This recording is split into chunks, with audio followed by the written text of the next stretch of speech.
మత్తయి సువార్త 5వ అధ్యాయము 20వ వచనాన్ని చదువుకుందాం. మత్తయి సువార్త 5వ అధ్యాయము 20వ వచనం చూద్దాం. శాస్త్రుల నీతి కంటెను పరిసయ్యుల నీతి కంటెను మీ నీతి అధికం కాని ఎడల మీరు పరలోక రాజ్యంలో ప్రవేశింప నేరరని మీతో చెప్పుచున్నాను. చూడండి, యేసుక్రీస్తు ప్రభువు ఆయన మొట్టమొదటి ప్రసంగం కొండ మీద కూర్చొని మొట్టమొదటి ప్రసంగం చేస్తున్నప్పుడు ఆ ప్రసంగంలో ఆయన ఏం చెప్తున్నాడంటే, శాస్త్రుల నీతి కంటెను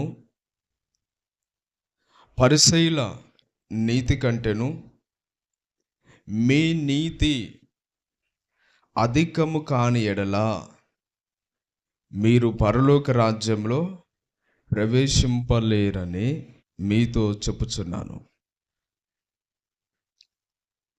చూడండి, శాస్త్రుల పరిసయ్యుల నీతి అది ఎలాంటిదంటే బాహ్య సంబంధమైనది, శరీర సంబంధమైనది.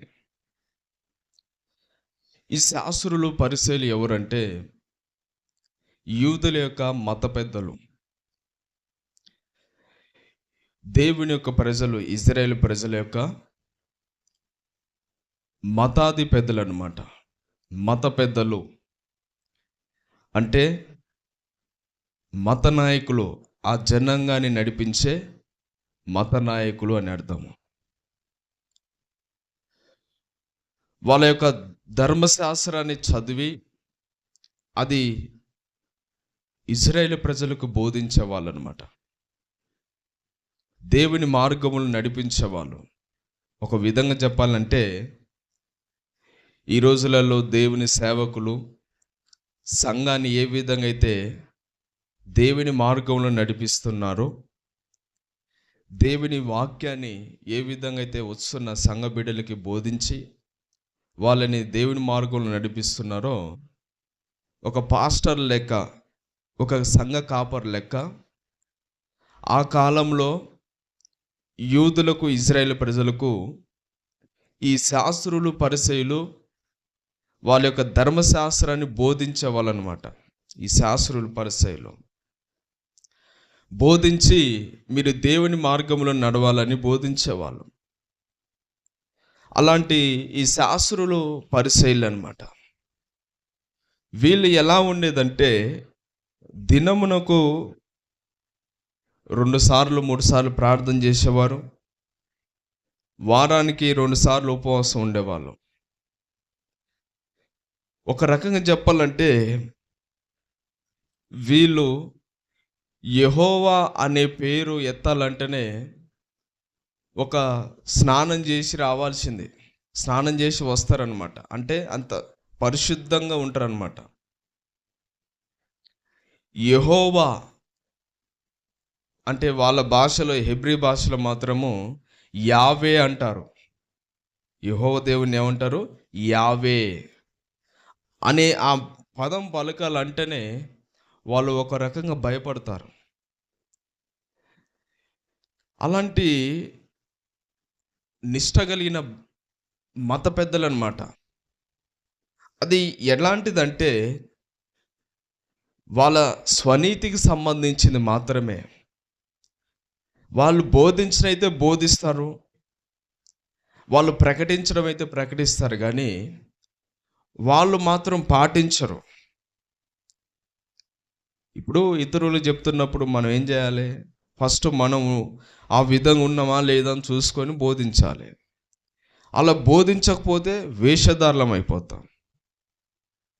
అయితే ఈ శాస్త్రులు పరిసయ్యులు బోధకులు కాబట్టి, మత పెద్దలు కాబట్టి వాళ్ళు ఏం చేస్తున్నారు? బోధిస్తున్నారు.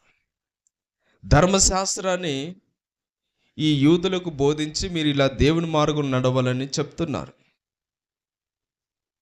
కానీ వాళ్ళు ఎలా ఉన్నారు అంటే యేసుప్రభు చెప్తున్నాడు, వీళ్ళంట వీళ్ళ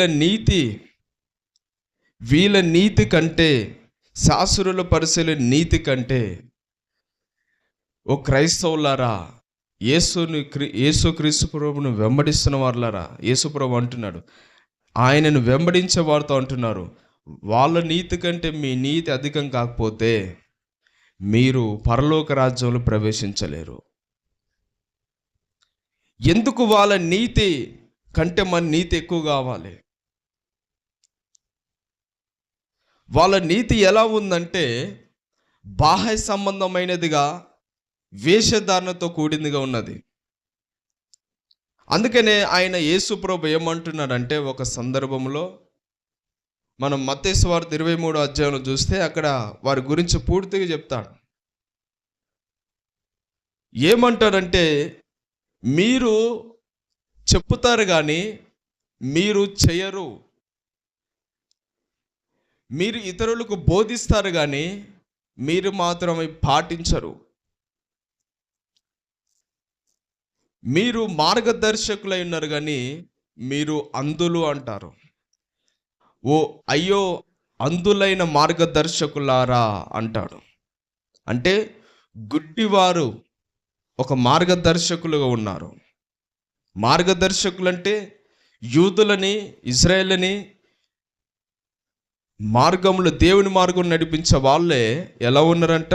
అంధులు, అంటే గుడ్డి వాళ్ళుగా ఉన్నారు. ఈ శాస్త్రుల పరిశీలన ఎలా ఉన్నారంటే ఒక గుడ్డితనంలో ఉండి ఇతరులకు మార్గం చూపించే వారుగా ఉన్నారు. ఒక వేషధారులుగా ఉన్నారు. ఇతరులకు చెప్తారు కానీ వాళ్ళే పాటించని విధంగా ఉన్నారు.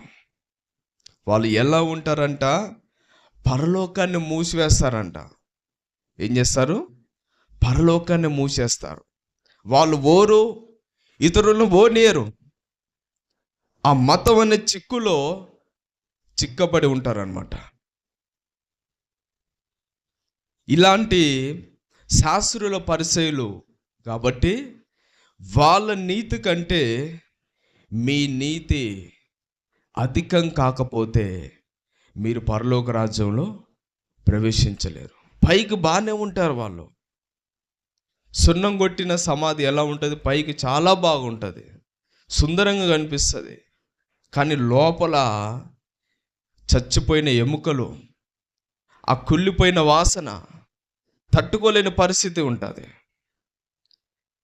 వీళ్ళు ఎలా ఉన్నారంటే పైకి బాగానే ఉన్నారు, బాగానే బోధిస్తున్నారు, బాగానే చెప్తున్నారు, మీరు ఇలా ఉండాలి అలా ఉండాలి బోధిస్తున్నారు. కానీ వాళ్ళే పరిశుద్ధంగా, పవిత్రంగా నడవలేకుండా, మోసకరంగా, వేషధారులుగా, గుడ్డివారుగా, అంధులుగా ఉన్నారు ఈ శాస్త్రుల పరిచయులు. వాళ్ళ భక్తి ఎలాంటిదంటే బాహ్య సంబంధమైంది. వాళ్ళ నీతి పై మాత్రమే, లోపల లేదు. కానీ మన నీతి ఎలా ఉండాలి? మనది అంతరంగ సంబంధమైనది ఉండాలి. అందుకని యేసు ప్రభు ఇక్కడ చెప్తూ అంటున్నాడు, ఇప్పుడు ఈ శాస్త్రులు పరిశీలన నీతి ఎలాంటిదంటే వాళ్ళు నరహత్య చేయొద్దు అని వాళ్ళకు ఒక ఆజ్ఞ ఉన్నది. నరహత్య చేయొద్దు. కానీ మనకు మాత్రము ఎలా ఉండాలంటే ఎదుటి వారి మీద, సహోదరుల మీద, ఎవరి మీదనైనా కూడా కోపపడకూడదు. కోపపడినా కూడా, వాళ్ళని ద్వేషించినా కూడా అది నరహత్యతో సమానమని బైబిల్ చెప్తుంది. వాళ్ళకేమో డైరెక్ట్గా నరహత్య చేస్తే అది పాపము, నిత్య నరకంలో కాలిపోతారని వాళ్ళకు ఒక ఆజ్ఞ ఉంది. కానీ మనం ఏంటంటే కోపపడితేనే నరహత్య చేసినట్టు, కోపపడితేనే నరహత్య చేసినట్టు. ఇక్కడ దేవుని యొక్క వాక్యము సెలవిస్తుంది, ఇంకా వ్యభిచారం చేయకూడదు అని వాళ్ళు చెప్తారు. వాళ్ళు చెప్పేది ఏంటంటే వ్యభిచారం చేయకూడదు అని చెప్తారు. కానీ మనం ఏంటంటే ఇతరులని మోహపు చూపుతో చూసినా అది వ్యభిచారం చేసినట్టే. ఒక స్త్రీని మోహపు చూపుతో చూసినా వ్యభిచారం చేసినట్టే. ఒక పురుషుని మోహపు చూపుతో చూసినా వ్యభిచారం చేసినట్టే. అంతేకాకుండా వాళ్ళు కంటికి కన్ను పంటికి పన్ను అని ఉంటారు. అంటే ఎవరన్నా కొట్టినారనుకోండి తిరిగి కొడతారు, ఎవరైనా తిట్టినారనుకోండి తిరిగి తిడతారు. మనం అలా కాకుండా మన శత్రువులని క్షమించాలని దేవుని యొక్క వాక్యం సెలవిస్తుంది. చూడండి, పరిసయ్యులు నీతి ఒకవైపు చూడండి, అలాగనే ఒక విశ్వాసి, యేసు ప్రభువునందు విశ్వాసం ఉంచిన ఒక విశ్వాసి నీతి చూస్తే చాలా తేడా ఉంది. వాళ్ళదేమో బాహ్య సంబంధమైనది, మనదేమో అంతరంగ సంబంధమైనది. మన నీతి అధికం కావాలి అంటే మనం ఏం చేయాలి?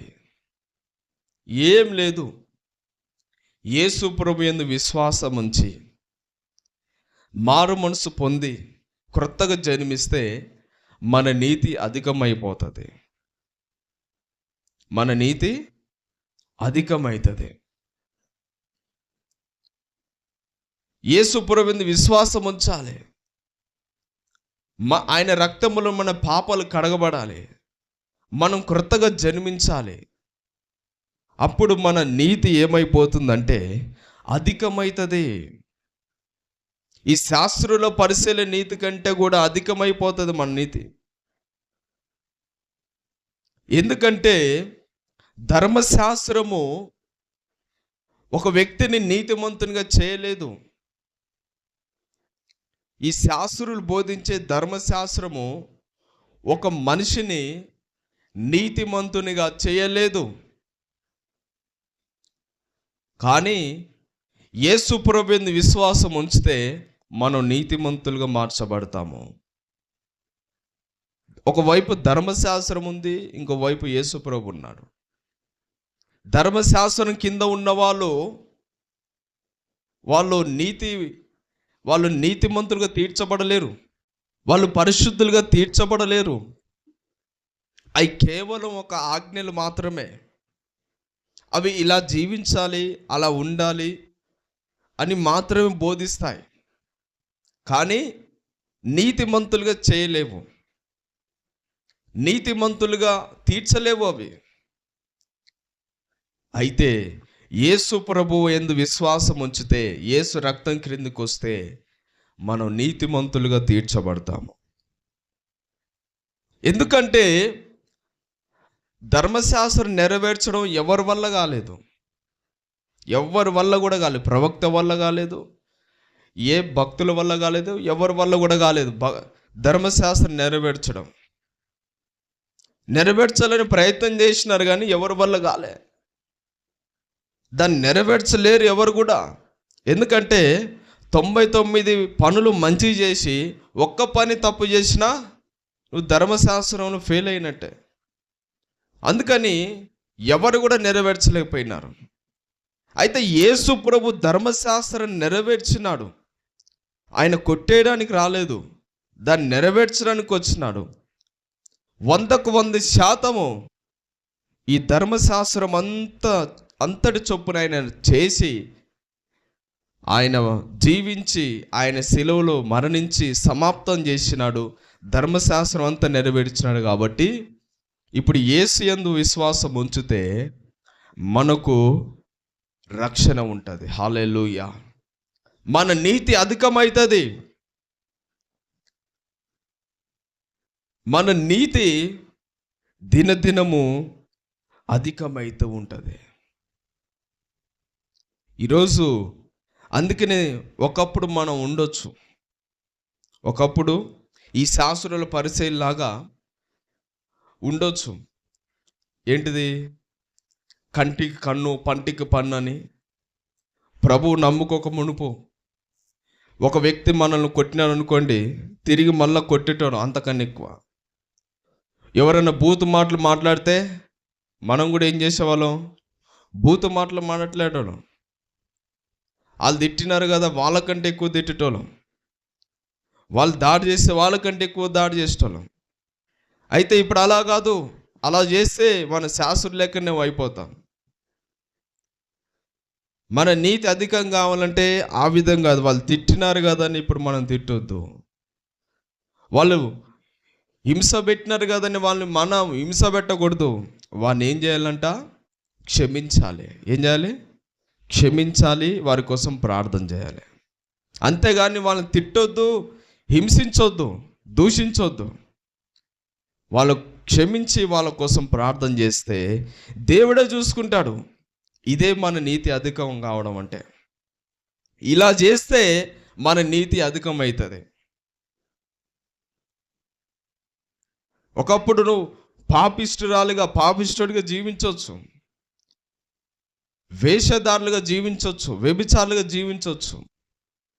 అయితే ఇప్పుడు యేసు ప్రభు నమ్ముకున్న తర్వాత మనం ఆ విధంగా జీవించడానికి లేదు. మనం పరిశుద్ధంగా జీవించాలి. ఎందుకంటే వేషధారులు పరలోకాన్ని పోరు. ఈ శాస్త్రులు పరిశీలు బాగానే చెప్తారు, వ్యభిచారం చేయొద్దని చెప్తారు, కానీ వాళ్ళు చేయరు. ఈరోజు మనము దేవుని నమ్ముకున్న మనము ఇలా వ్యభిచారం చేస్తే, ఇలా పాపం చేస్తే మన నీతి అధికం ఎట్లయితుంది? మనం ఎలా పరలోకాన్ని పోతాము? మనం యేసు ప్రభువు నమ్ముకునేందుకు, బైబిల్ పట్టుకునేందుకు వేస్ట్ అదంతా. మనం శాస్త్రం వల్ల పరిశీల వల్ల ఉంటాము. మనం దేవుని నమ్ముకో మునుపు ఎలా అయితే ఉన్నామో అలాగని ఇప్పుడు కూడా ఇంకా వ్యభిచారంలోనే, ఇంకా పాపంలోనే, ఇంకా శాపంలోనే జీవిస్తే లోకస్తుల్లాగా మనం కూడా ఉంటే మన నీతి అధికం కాలేదు. మనం ప్రభువుని నమ్ముకున్నాం కాబట్టి ఈ పాపాన్ని విడిచిపెట్టాలి. కొత్తగా జన్మించే ఒక మనిషి ఎలా ఉంటారో అలాగనే నూతనమైన జీవితము, నూతనమైన హృదయం కలిగి పరిశుద్ధంగా జీవించాలి. పాపాన్ని విడిచిపెట్టాలి. పాపానికి దూరంగా ఉండాలి. పాపానికి దూరంగా మారిపోవాలి. ఇంత మునుపు జీవించవచ్చు, ఎట్లా పడితే అట్లా జీవించవచ్చు, ఇష్టం వచ్చినట్టుగా. కానీ ఇప్పుడు ఆ విధంగా జీవించడానికి లేదు. మనం పరిశుద్ధంగా, యథార్థంగా, నమ్మకంగా జీవించినప్పుడు మాత్రమే మన నీతి అధికమవుతుంది. అప్పుడు మాత్రం మనం పరలోకానికి పోతాము. నరహత్య చేయకూడదు. నరహత్య చేస్తారు అంటే ఒకప్పుడు చాలా వరకు ఉండేవాళ్ళు, ఎంతోమంది ఇలాంటి నరహత్యలు చేసి, మర్డర్లు చేసి, చాలా చేసిన వాళ్ళు దేవుని నమ్ముకున్నారు. ఇప్పుడు చాలామంది నమ్ముకున్నారు అలాంటి పనులు చేసిన వాళ్ళు. అయితే ఇప్పుడు మళ్ళా దేవుని నమ్ముకుని ఆ విధంగా చేయడం కాదు. ఒక వ్యక్తి మీద కోపపడితేనే పాపం. ఒక వ్యక్తి మీద మనం కోపపడితేనే అది నరహత్య చేసినట్టు. ద్రోహి అని తిట్టినా కూడా అది కోపపడినట్టే, అది నరహత్య చేసిన దాంతో సమానం. దేవుని యొక్క వాక్యం సెలవిస్తుంది, డైరెక్ట్గా వెళ్ళి నువ్వు దాడి చేయడం కాదు, అతని మీద కోపపడ్డా కూడా నరహత్య చేసినట్టే. చూడండి యేసు ప్రభువు ఎంత ఆత్మని టైడ్ చేస్తున్నాడు. యేసు ప్రభు బోధలు ఎట్లాంటి అంటే అవి ఆత్మ సంబంధమైనవి. అవి మనుషులకి సరిగా అర్థం కావు. ఆత్మచేత నింపబడ్డ వాళ్ళు మాత్రమే అర్థమవుతాయి. దేవుని నీతికి మనం లోబడాలంట. హల్లెలూయా. మనం దేవునికి లోబడి ఉండాలి. అందుకని ఈరోజు ఇక్కడ మనం వేషధారుల వల్లే ఉండకూడదు, శాస్త్రుల పరిచయలాగా ఉండకూడదు. అలా ఉంటే మన నీతి అధికం కాలేదు. మన నీతి ఎలా ఉండాలంటే అది బాహ్య సంబంధమైనదిగా ఉండాలి, అంతరంగ సంబంధమైనదిగా ఉండాలి. బయటికి బాగానే కనిపిస్తారు కానీ హృదయం అంతా గందరగోళంగా ఉంటుంది. ఈరోజు చాలామంది ఉన్నారు, దేవుని నమ్ముకొని ఎంతమంది లేరండి? తాగేటోళ్ళు ఎంతమంది లేరు? ఎంతమంది దేవుని నమ్ముకొని బల్లారతను పాలు పొంది తాగుబోతులుగా ఉన్నారు. ఇంకా మందు తాగే వాళ్ళు ఉన్నారు, పానుపారకులు వేసే వాళ్ళు ఉన్నారు, గంజాయి తాగేటోళ్ళు ఉన్నారు. ఎంత పాపం చేస్తున్నారంటే దేవుని నమ్ముకొని వీళ్ళు ఎలా పరలోకం పోతారు? వీళ్ళ నీతి ఎలా అధికమవుతుంది? ఎంతమంది దొంగలు లేరు? దేవుని నమ్ముకొని ఎంతమంది అబద్ధాలు ఆడేటోళ్ళు లేరు? ఎంతమంది మోసం చేసేటోళ్ళు లేరు? దేవుని నమ్ముకొని ఎంతమంది వ్యభిచారం చేస్తలేరు? ఎంతమంది పాపం చేస్తలేరు? వీళ్ళు ఎక్కడ కొత్తగా జన్మించారు? వీళ్ళు యేసుప్రభువుని నమ్ముకున్నారా? పేరుకే నమ్ముకున్నారు కానీ వీళ్ళు ఇంకా మారు మనసు పొందలే. పైకి బాగానే ఉన్నారు కానీ హృదయం అంతా సచ్చిన శవంతో, సమస్త కల్మషంతో నిండి ఉన్నది. వీళ్ళ నీతి అధికం కాలేదు, వీళ్ళ నీతి ఇంకా కింది స్థాయిలోనే ఉన్నది. ఎక్కడున్నది? కింది స్థాయిలోనే, పాలు తాగే స్థితిలోనే ఉన్నారు వీళ్ళు. ఇంకా పాలు తాగే పసిబాలులాగానే ఉన్నారు. ఇంకా దినదినం పెరుగుతూ రావాలి కానీ ఇంకా పసిపాపాలుగా మారిపోతున్నారు. పసిపిల్లల్లాగా, పాలు తాగే పిల్లల్లాగా మారిపోతున్నారు. ఇదెక్కడి విశ్వాసులండి? అందుకని ఇలాంటి వాళ్ళు మాత్రము, వాళ్ళు ఎవరైనా సరే దేవుని రాజ్యానికి వారసులు కాలేరు. అందుకని ఇక్కడ అంటున్నాడు, శాస్త్రుల నీతి కంటేను పరిసయ్యుల నీతి కంటేను మీ నీతి అధికం కాని ఎడల మీరు పరలోక రాజ్యంలో ప్రవేశింపలేరని మీతో చెప్పుచున్నాను. వాళ్ళ నీతి పైన మాత్రమే ఉంటుంది, పై మాత్రమే చెప్తారు, పైన మాత్రం భక్తి ఉంటుంది. కానీ మన నీతి మాత్రము అంతరంగ సంబంధమైనదిగా, ఆత్మ సంబంధమైనదిగా ఉండాలి. అది దేవుడు చెప్తున్నాడు. అందుకని ఈరోజు ఇక్కడ మనము ఎలా ఉండాలంటే, మన నీతి అధికం కావాలంటే మనం యేసుప్రభువును విశ్వాసం ఉంచాలి. విశ్వాసం ఉంచి క్రొత్తగా జన్మించాలి. మనం పరిశుద్ధంగా జీవించాలి. మనం నిత్యము ప్రార్థన చేయాలి. దేవునికి లోబడి జీవించాలి. దేవుని మార్గంలో నడవాలి. దేవుని చిత్త ప్రకారం నడవాలి. దేవుని యొక్క వాక్యం ప్రకారం జీవించి దేవుని చిత్త ప్రకారం చేసినప్పుడు, ప్రార్థన చేసినప్పుడు, దేవుని భయభక్తులు కలిగి ఉన్నప్పుడు మన నీతి ఏమవుతుంది?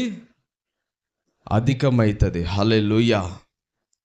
అలా కాకుండా, ప్రార్థన చేయకుండా, పరిశుద్ధంగా జీవించకుండా, విశ్వాసం లేకుండా, దేవుడు అంటే ఒక భయం భక్తి లేకుండా, దేవునికి లోబడకుండా ఉంటే మన నీతి అధికం కాలేదు, మనం పరలోకం పోలేం. నువ్వు ఎన్ని సంవత్సరాల నుంచి మందిరానికి వస్తున్నా, ఏది చేసినా కూడా, బైబిల్ పట్టుకొని వస్తున్నా, మందిరానికి వచ్చిన ఏది చేసినా కూడా నువ్వు మాత్రం పోవు. హల్లెలూయా. కాబట్టి ఈరోజు మనము పరలోకాన్ని వెళ్ళాలంటే మన నీతి, మన ఆత్మీయత దినదినం ఎదుగుతూ రావాలి. హల్లెలూయా. ఎదుగుతూ రావాలి కానీ తగ్గకూడదు. ఈరోజు క్రైస్తవులు దినదినము చచ్చబడిపోతున్నారు, విశ్వాసాన్ని కోల్పోతున్నారు, ప్రార్థన కోల్పోతున్నారు, పరిశుద్ధతను కోల్పోతున్నారు, భక్తిని కోల్పోతున్నారు. ఇష్టం వచ్చినట్టుగా జీవిస్తున్నారు. లోకస్తులు ఎలా జీవిస్తున్నారు అలా జీవిస్తున్నారు. ఒకప్పుడు ఎంత రోషం కలిగి ఉండేది, ఒకప్పుడు ఎంత విశ్వాసము, ఎంత ప్రార్థన, ఎంత పట్టుదల కలిగి ఉండేది దేవునికి. కానీ ఈ రోజులలో మాత్రం అలా లేరు.